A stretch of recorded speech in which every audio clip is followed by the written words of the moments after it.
Waxbarashada qoraxda oo ay soo saartay hay'adda NASA ee loo yaqaan Solar Dynamics Observatory sanadkii 2013. NASA Goddard Usto. Dhammaadkii wareegii qoraxda ee ugu dambeeyey sanadkii 2019, saadaasha rasmiga ah waxay ahayd in wareegga xiga uu noqon doono mid la mid ah kii ka horeeyey. Saadaashaasi way qaldanayd. Wareegga qoraxda ee 25 ee hadda socda ayaa noqday mid aad uga xoog badan intii ay NASA iyo NOAA filayeen. Hadda, saynisyahanada ayaa sheegaya in dhaqdhaqaaqa qoraxda uu ku socdo kordhid oo ka baxsan xuduudaha wareegga qoraxda ee halka sano ah. Xaqiiqda, falanqayn cusub oo xogta ah ayaa soo jeedinaysa in dhaqdhaqaaqa qoraxda uu si tartiib ah u korayay tan iyo 2008. Haddii aad rabto warbixintan oo kale fadlan guji sabskraibsi. Aad u hesho warbixina intaan ka badan ha iloobin inaad nagu soo biirto mahadsani. Dhammaan calaamadaha waxay tilmaamayeen in qoraxdu ay galayso marxalad dheer oo dhaqdhaqaaq yar, ayuu yiri fiisigistaha Blasma Chemie-Chesinski oo ka tirsan NASA's Jet Propulsion Laboratory, Chill. Sidaa darteed, waxay ahayd wax lala yaabo in la arko isbeddelkaas oo rogan. Qoraxdu waxay si tartiib ah u soo kacaysaa. Maxaa loola jeedaa wareegga qoraxda? Qoraxdu waxay u muuqataa inay tahay mid joogto ah, laakiin dhab ahaantii waa mid kacsan oo isbeddeli karta. Mid ka mid ah isbeddellada gaarka ah ee ay marta waa waxa aan u naqaano wareegga qoraxda.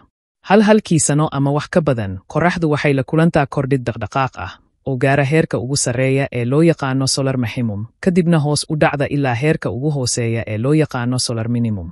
Dhaqdhaqaaqan wuxuu isu muujiyaa kordhid weyn oo ku yimaada dhibcaha qoraxda sunspots, dabaylo qoraxda ah solar flares, iyo qulqulatooyin ka soo baxa coronada qoraxda coronal mass ejections, xilliga solar maximum, xilligaas oo tiirarka qoraxda ay beddeshaan polaritigooda.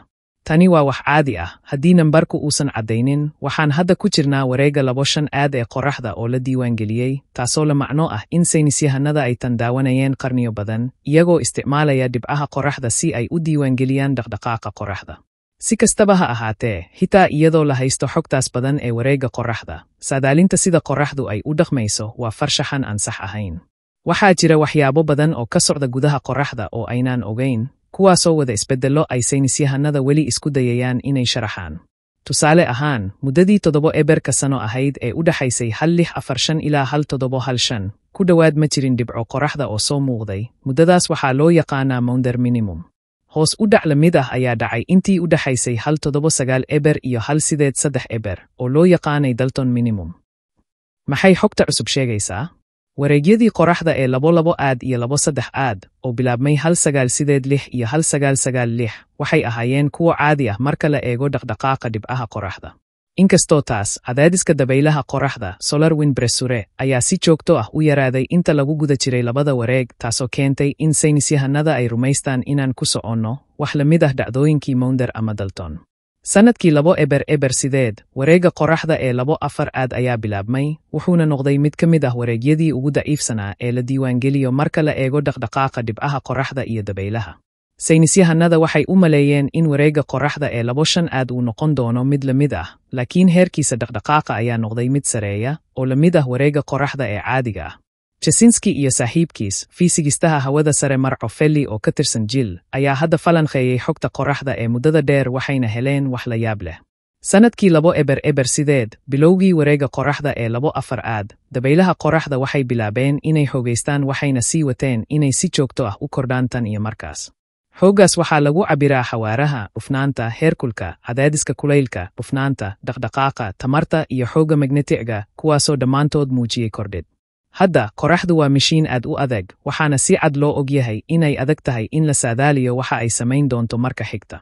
Chesinski iyo Felli waxay aaminsan yihiin in natiijooyinkoodu ay muujinayaan inaan arki karno koror ku yimaada cimilada hawada sare ee kacsan, oo leh dabaylo xoog leh, duufaanno qoraxda ah, dabaylo, iyo qulqulatooyin torona ah.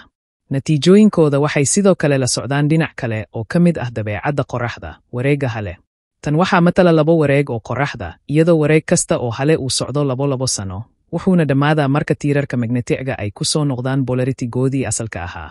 Caddayn badan oo soo kordhaysa ayaa soo jeedinaysa in wareegga hale uu yahay wareegga ugu muhiimsan, wareeg kasta oo qoraxda ahna uu yahay kaliya badh ka mid ah wareegga buuxa.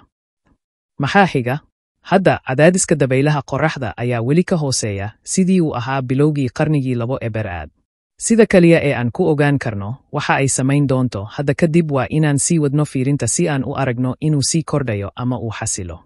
Natiijooyinka ayaa sidoo kale leh macnooyin ballaaran oo ku kordhinaya caddaymaha soo kordhaya ee ah in dhibcaha qoraxda ay bixiyaan sawir aan dhammaystirnayn. Waxaan u baahannahay inaan baranno noocyo badan oo dhaqdhaqaaqa qoraxda ah haddii aan doonayno inaan fahanno dhaqdhaqaaqa xiddigtayada duurjoogta ah ee quruxda badan. Cilmi baadhista waxaa lagu daabacay joornaalka The Astrophysical Journal Letters.